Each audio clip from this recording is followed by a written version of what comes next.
have the technical difficulties at the beginning. I think there's too many mics together. Welcome. Thank you all for joining us this afternoon. We've been really, really excited about this whole mock IRB process. I know that Jyoti and Samana and Deb have spent a lot of time over the last couple months talking about it, thinking about it. And as Danielle said in her opening, like, how can we continue to develop resources that are useful and practical out of Kirkwood to assist in building that research capacity? So our first presentation this afternoon in this room is going to be a role play highlighting the proceedings of a convened IRB meeting. This was developed jointly between the Regulatory Knowledge Corps and the Sanford IRB Director, Deb Langstraat. The role play provides an overview of the essential elements involved in the review of the Human Subjects Research Protocol. The mock IRB is an academic IRB that frequently reviews tribally based research. The objective of the presentation is to provide an insight into the process of IRB decision-making as it reviews a fictional human subjects protocol involved with a vulnerable population. I'd ask that you hold your questions until after the presentation. In your little handout that was provided in your folders, this beautiful handout that's put together, there is a description of all the individuals that will be participating in the mock IRB this afternoon, as well as a place for notes in the back so that we can take questions at the end. We have Tamana Andalcio here, our research coordinator for the Regulatory Knowledge Corps, Deb Langstraat, the director for the IRB, Susan Pumala, the director of the Methodology Corps. Again, they're all going to be in different roles, but this is their real everyday roles. We have Wyatt Pickner, who's also part of our Methodology Corps, Jyoti Engel, who's the director of our Regulatory Knowledge Corps, Elizabeth Dipple, who works in the Center for Health Outcomes and Prevention Research with us all, and Tracy McMahon, who also works with us in Chopper. And then we will also have an appearance by Emily Grice, the newest faculty member in the Center for Health Outcomes and Prevention Research. The programs are on the table, not in the folders. They're on the actual table. Oh, sorry, they're on the table. If you don't have it in your folder, and you're like, what is she thinking? They're here. So enjoy. Thank you. Okay, well, good afternoon, everybody, and thank you for taking time from your busy schedules to volunteer for the IRB. Tamana, I think everybody's here. I think we have our non-scientists. Do we have quorum? Yes, we do. Okay, thank you. We have a new member today. Susan Pumala joins us. Welcome, Susan. Susan is a researcher, but has never been involved with the IRB as an IRB member before. So I'll be offering some extra information for her benefit as we go along. So I think first of all, it'd be nice if we could all go around the table and introduce ourselves. Hi, I'm Susan Pumala. My background is this on? My background is in statistics and epidemiology, and this is my first IRB meeting, so I look forward to learning about the IRB and working with all of you. We can't have two on at once. Turn it off. Mm-hmm. Let's just share.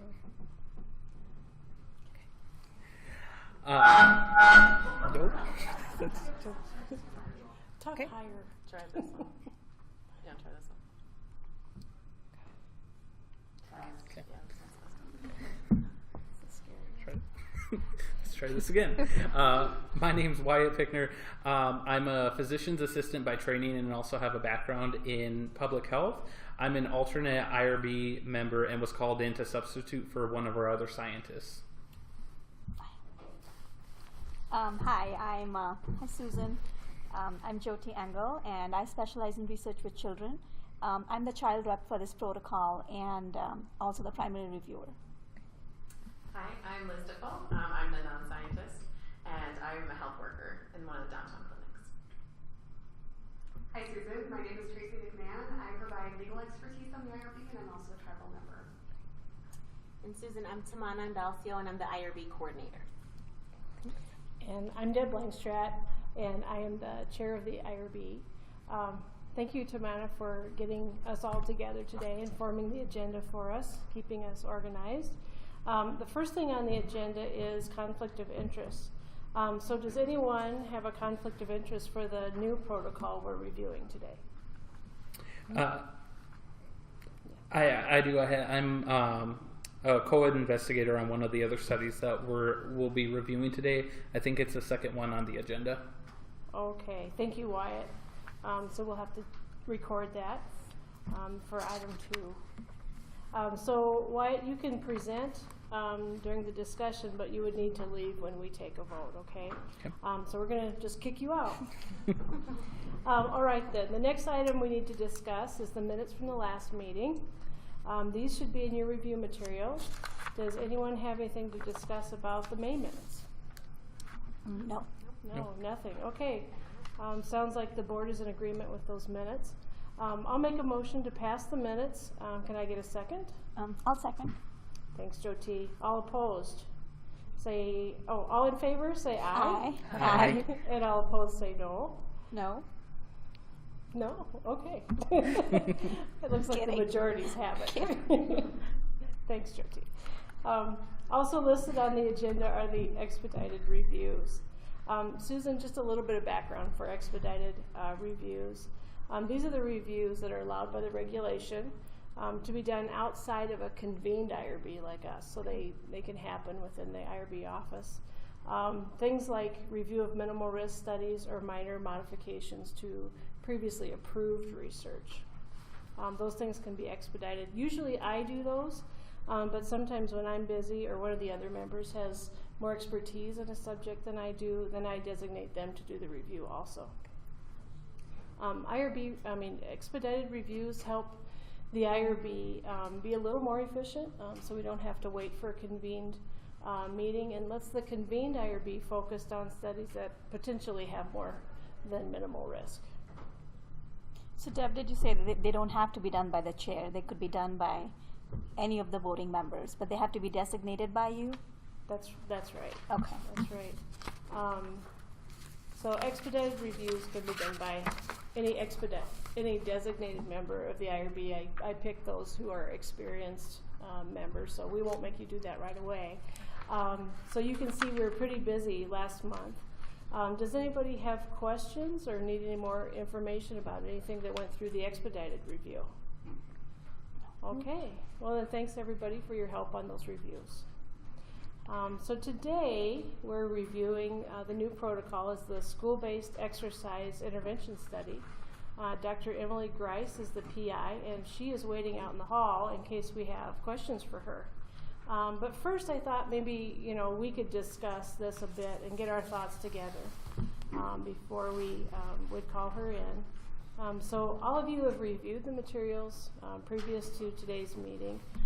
Jyoti Angle is assigned as the primary reviewer for the protocol. So Jyoti, if you're all set, I'll let you introduce the study and lead our discussion. Sure. All right. So today we are reviewing a submission by Dr. Grice. This is a school-based study. They're working with middle schoolers and some ninth graders. The protocol is a multi-site intervention study looking at whether an after-school exercise program can improve the ability to pay attention, reduce distraction, and overall improve the academic performance in middle school students. So there's 3 study sites, and I believe one of which, and Tracy, I'd let you comment on that, one of which is located on a tribal reservation. Students will be randomly assigned to an intervention group and a control group, and then the intervention group receives a structured exercise module. Both groups will receive a series of cognitive tests before and after the intervention. And the study will be conducted over 1 year and will recruit about 150 children between the ages of 11 to 14 years. So overall, I thought this was a well-written protocol. The IRB submission was very well done, and I'm generally happy with how the procedures were explained in the consent form. There were 2 things that really jumped out at me when I first read the protocol, and if it's okay, should I just dive into those right away? Okay.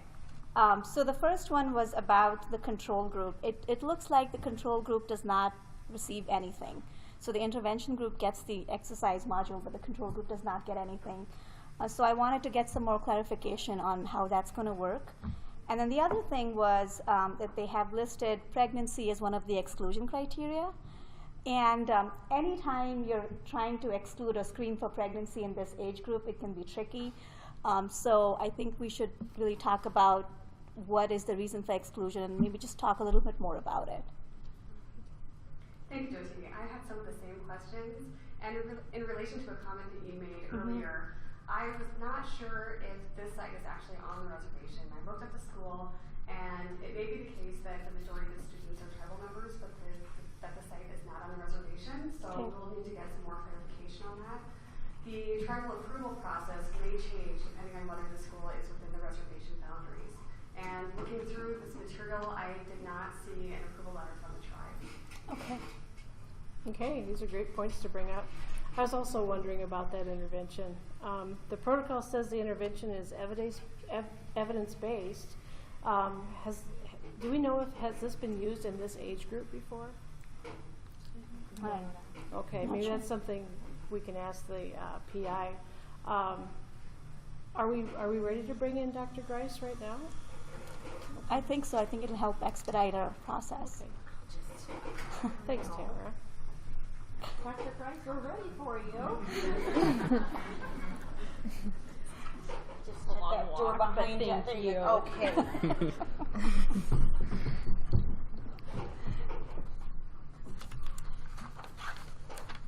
Well, hello, Dr. Grice. Thank you for coming in and taking the time to answer some of our questions. So overall, the study is really interesting, and we just had a few clarifications. So the structured intervention that you're going to use, has this been used with other studies in this age group?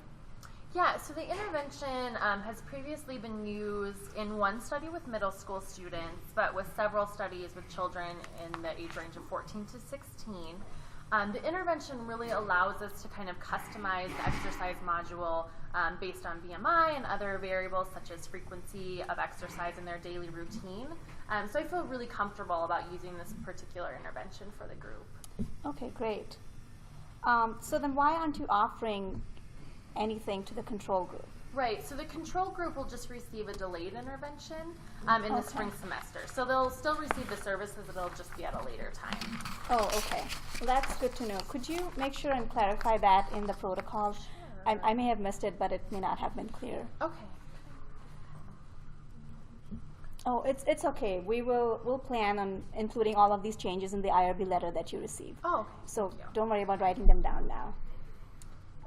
Okay, so the next question we had was, what is your plan if any of the participants do not tolerate the exercise? Right, so all the interventions will be administered in the presence of an exercise coach, and then the participants will be monitored kind of throughout the module. So we'll make sure to monitor for any adverse events or anything else that may happen. Okay. All right, so can you talk about why you've listed pregnancy as an exclusion criteria? Yeah. Can I just say one quick? Can I just say that as someone from an education background, I think this study is really interesting. But as a parent, I have some really large concerns with screening for pregnancy in 11 to 14-year-olds. Do we really need to do that? I agree with Liz here. We need to get a better understanding of why pregnancy has been excluded. I think we need to remember that if we approve the pregnancy screening, then it also raises the question of what we would do if someone would screen positive for pregnancy. If we exclude them based on positive screening, then their fellow students may find out that they're pregnant. So, it's possible that we could have them self-report pregnancy, and then in that case, we could just state on the consent form that if the subject is pregnant, that they just wouldn't participate in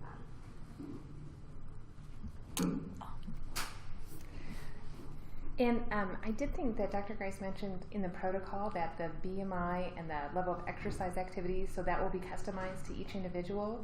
Yeah. So with that kind of oversight, maybe self-report would be pretty adequate for that. Well, I'm a bit confused. If we're going to do self-report, how exactly will that happen? And then along the lines of what you brought up, Tracy, what about privacy? In a small school setting, the rumors can spread quite easily, thinking about the privacy concerns of young girls who may be pregnant. Do we really have to exclude for pregnancy? Right. So you guys bring up some really good points. I had some of the same struggles in trying to decide whether or not to really exclude for pregnancy. I really wanted to err on the side of caution and decided to just exclude for pregnancy in the study. But I really appreciate you guys kind of talking this through with me and your help with kind of this difficult issue. It's hard to handle. Right. And I understand your point of view, Susan, about the intervention being, comparable to routine physical activities that a child may go through. But then do we need to consider that these children may be high risk as mothers? So pregnancy in an 11 to 14-year-old, does that put them at a higher risk? Do we need to think about that even if the intervention per se may not be high risk? Just putting it out there. All right. I look forward to these debates. These are really awesome. When we all agree, it's kind of boring. I can see that we're all, pretty passionate about this issue. It appears that we may not have a consensus, but there are valid arguments on both sides, and that's okay. I suggest we take a little mini vote just to settle this part of the issue. The IRB's role is really to make sure that we adequately discussed all the issues, but also make decisions that, we make decisions along the way so the review can move forward. Tamana, I think we need to document in this debate about the controverted issue in the minutes, okay? Dr. Grice will have you step out during the IRB vote, and we'll let you know about our decision a little bit later, okay? Before Dr. Grice leaves, I do have one other question. Where is the school located? When I look up the school, it looks like the school is bordering the reservation. Have you connected with the tribal administration to see if this needs tribal approval? Yeah, so we have, and we were told that the school is under tribal jurisdiction. I have a letter of support, and we're kind of working through the tribal approval process right now. Awesome. Okay, sounds good. Would you please forward that tribal letter when you receive that? That's great. Well, thank you, Dr. Grice. The IRB kind of needs to talk about you now. Just kidding. So the IRB is going to deliberate a bit and make its determination. So if it's all right, don't go too far in case we have more questions. Okay. Okay. Thank you.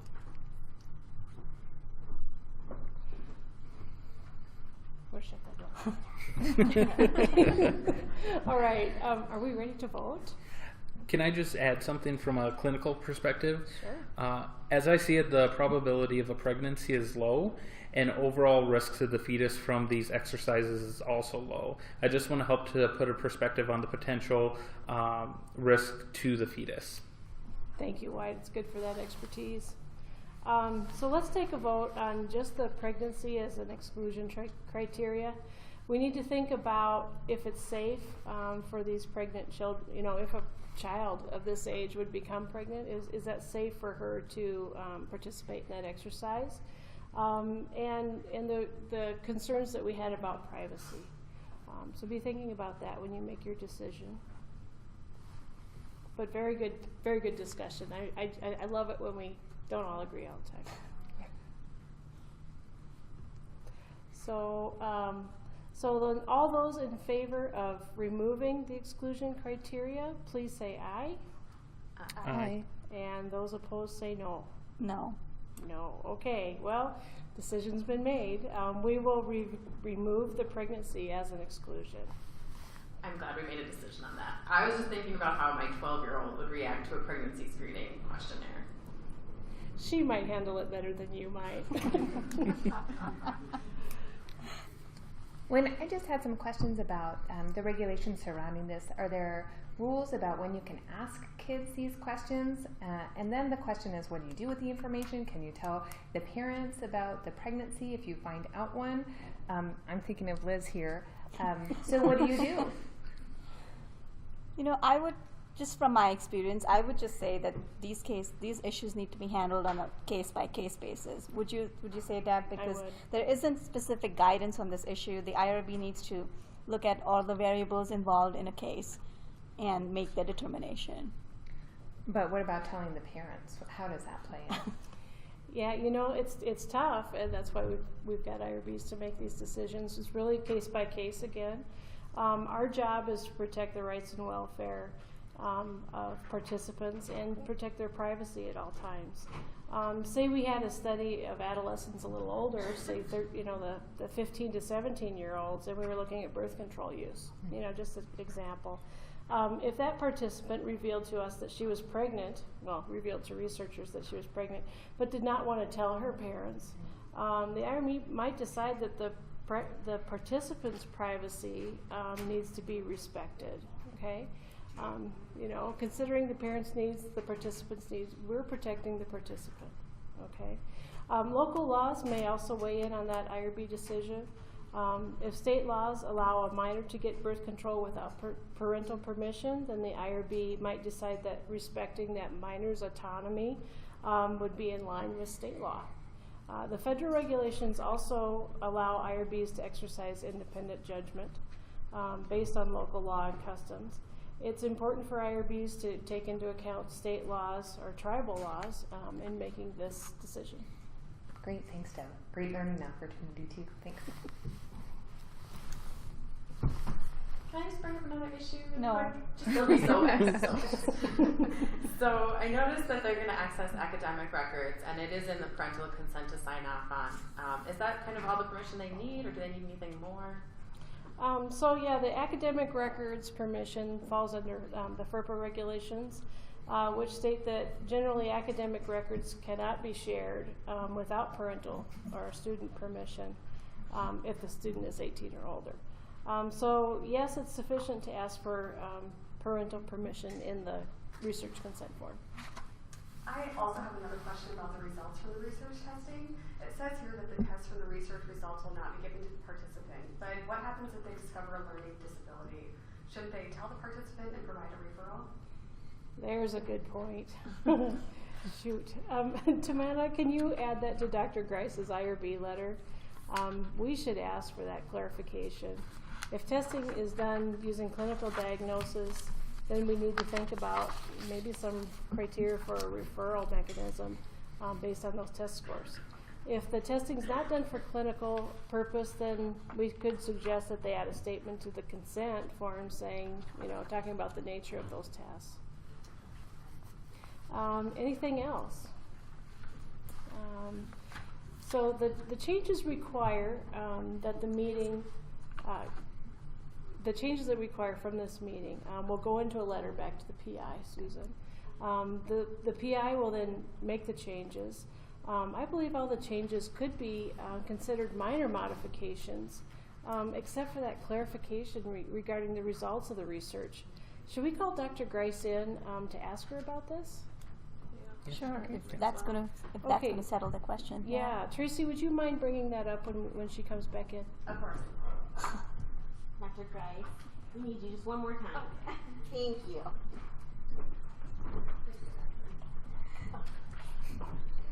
Hello. Welcome back, Dr. Grice. Hi. Can you tell us a little bit more about the results from the research test? It is stated that the results will not be returned to the participant, so how will you handle a scenario where you discover that a student has a learning disability? Right, so the testing is not going to be done for clinical purposes at all. The assessments don't really provide a clinical diagnosis of a learning disability or any other disability, so the results won't be given back to the participant or their parents at all. Okay, well with that was clear. Okay, thank you. All right. So I think that's it. That's our only question, right? Okay. Right. Okay, that was easy. All right, so I think all these clarifications are now minor modifications. We can just really, kind of have, general agreement, no judgment needs to happen on the changes that we're bringing back. Susan, that means that we could approve this today if everybody agrees, pending those minor modifications that we kind of discussed with our group and with Dr. Grice. Then when the revisions come back, the IRB office can check those over, or I can check them over to make sure those changes were made appropriately. And then we give her final letter and the approved consent documents. Okay. So I think it's time to tackle the determination of the level of risk. Is this more than minimal risk?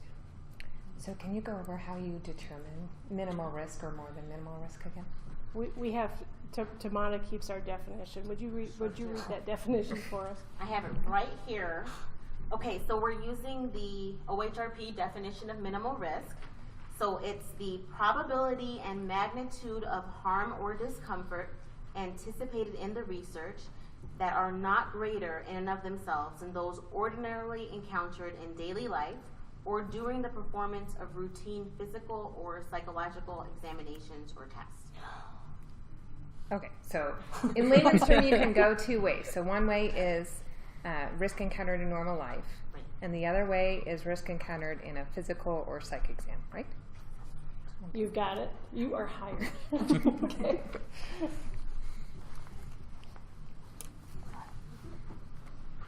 Well, it sounds to me like the study will be minimal risk because we've already heard from the PI that the intervention is comparable to the normal physical activities the students would be doing in school. Okay. Does anybody disagree with the minimal risk determination? Okay. The study does not really offer any direct benefits, but the risks are minimal, so that's okay. The balance is all right. Joe T., can you go through the criteria for approval? Yeah, sure. While she's looking for that, I was wondering if we could have approved this study by expedited review. Deb, just for my knowledge, why was this brought to the full board? Actually, good question, Liz. This was sent to me for expedited review.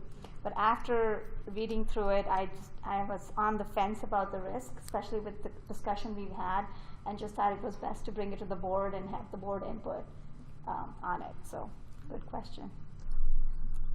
All right, so you should all have the criteria for approval worksheet in your folders. So if you just want to review along with me. So would you agree that the risks to subjects are minimized by using sound research design, and the risks are reasonable in relation to the anticipated benefits? Okay. The subject selection is equitable. Okay. The privacy and confidentiality is maintained. And finally, the informed consent process is adequate. So we have a child assent and a parent permission. Okay. So sounds like we have fulfilled all the criteria for the Belmont report. So Deb, I'm going to turn it over to you to make the motion. Okay. I'll make a motion, and you guys can change it if you disagree, but I'm just going to go. I move that the criteria for approval are met, so that we would approve the study today pending those minor modifications for a year. The study's minimal risk because the exercise intervention is customized for each student, and it's at a level that would be expected if they were not even in this study. So we can approve this for children under Subpart D. And since it's minimal risk, we can require that only one parent signature is needed for the consent, and all the children will be providing assent. Is there a second to that motion? I'll second. Okay. Thank you. All in favor say aye. Aye. All opposed say no. Any abstentions? No abstentions. Okay. Well, Susan, for your first meeting, how badly did we scare you? It was good. Some good discussion. Good. Hope you'll be back next month. Sure. All right. Thank you. All right. Thanks, everyone.